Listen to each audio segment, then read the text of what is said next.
that makes me. Even though sometimes you are insulting me, it's okay with me.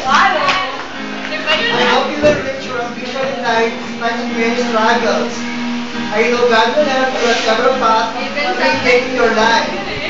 One more thing that I like about you is that you're a good leader in our community. You're very responsible for the tasks given to you by our mighty God.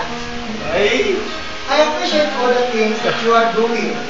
I hope you achieve to continue your journey in life. I just wanted to know that I had only one friend there. I wanted to be you.